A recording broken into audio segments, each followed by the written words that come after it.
Have you ever heard of the Valensole Encounter? It's a story that might just change the way you look at the peaceful lavender fields of southern France. Unlike the famous Roswell incident, this case is quieter, more intimate, but in many ways far more unsettling. Today, we're diving deep into one of Europe's most compelling and mysterious UFO cases. Picture this. It's the morning of July 1st, 1965.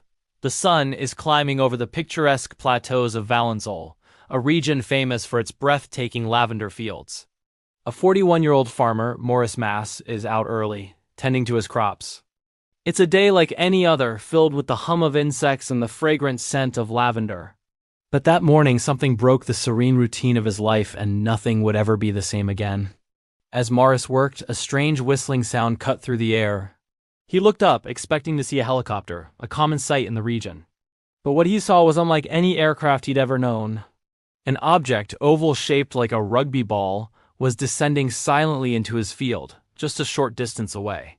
It landed softly, settling among the delicate lavender plants. It was about the size of a small car, with a smooth, metallic surface that seemed to gleam in the morning light. It stood on 6 legs, with a central pivot underneath. Maurice, a former soldier and a man not easily frightened, was more curious than scared. He decided to get a closer look, moving quietly through the rows of lavender. As he got within about 20 feet, he saw them. 2 figures stood beside the craft. At first, he thought they were children, maybe pranksters playing in his field. They were small, no more than 4 feet tall, with disproportionately large bald heads.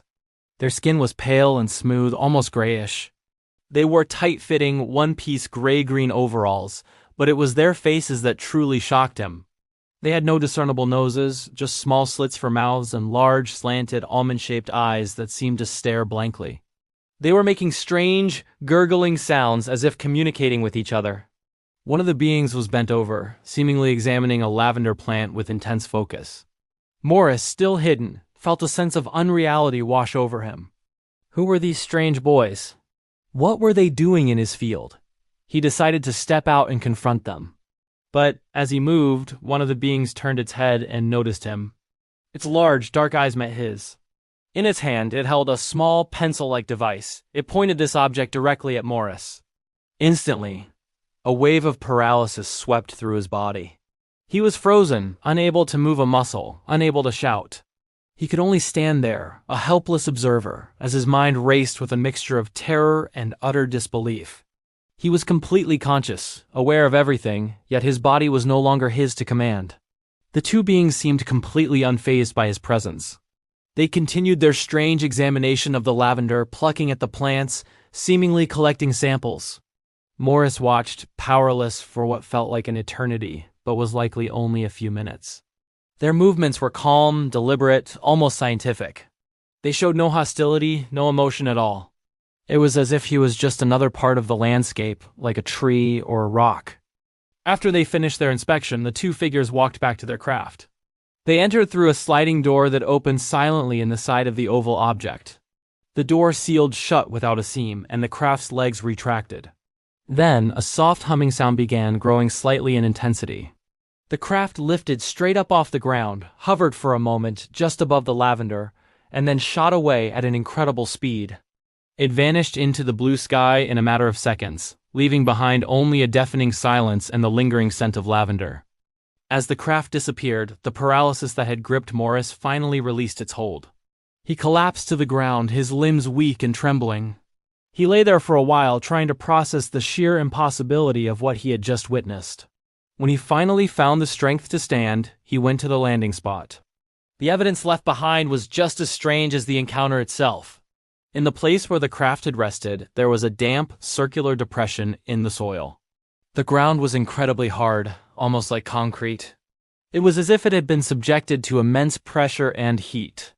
The lavender plants within this circle and for several feet around it were withered and gray, as if they had been scorched or diseased, a stark contrast to the healthy purple plants just a few feet away. Shaken to his core, Maurice didn't tell anyone at first. Who would believe such a fantastic story? He was a respected member of his community, a practical man not given to flights of fancy.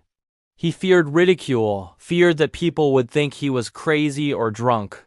For hours, he kept the secret to himself, the terrifying images replaying in his mind. But the physical effects of the encounter were undeniable. Maurice started to feel incredibly drowsy, an overwhelming fatigue he couldn't shake. He went home and slept for nearly 14 hours straight.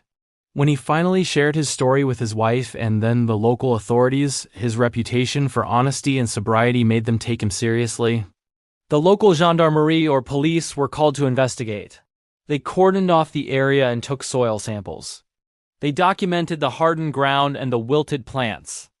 The story soon attracted the attention of GEPAN, the official French government agency for studying unidentified aerospace phenomena, the French equivalent of the USA's Project Blue Book. Scientists arrived in Valensole. They analyzed the soil and the affected lavender. Their findings were baffling. The soil in the landing area was found to be severely compacted. It had been heated to an extreme temperature, estimated to be around 300 degrees Celsius. Furthermore, the calcium levels in the soil were abnormally high, while the organic life, the bacteria and microorganisms that make soil fertile, had been almost completely sterilized.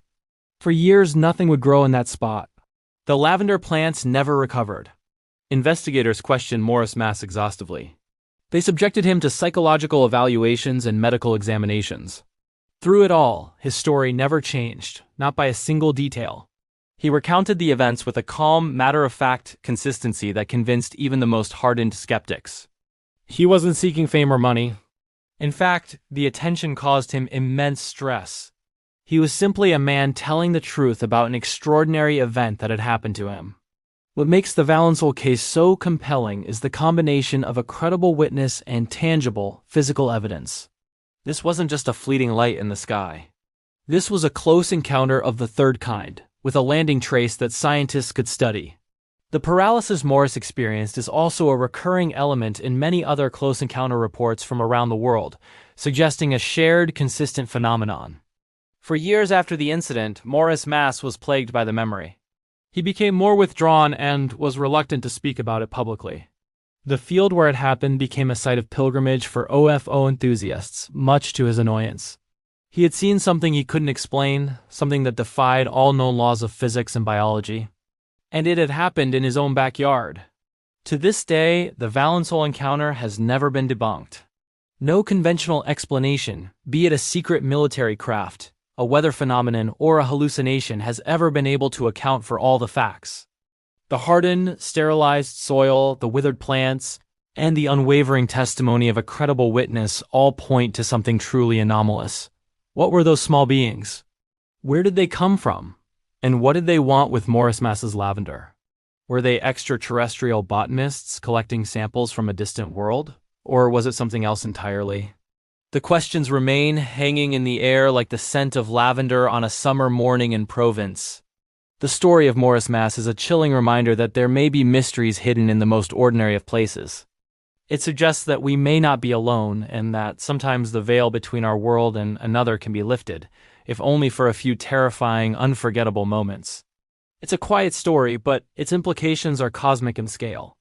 What do you think happened in that lavender field in 1965? Was it a genuine encounter with an alien intelligence, or is there a more down-to-earth explanation we're missing?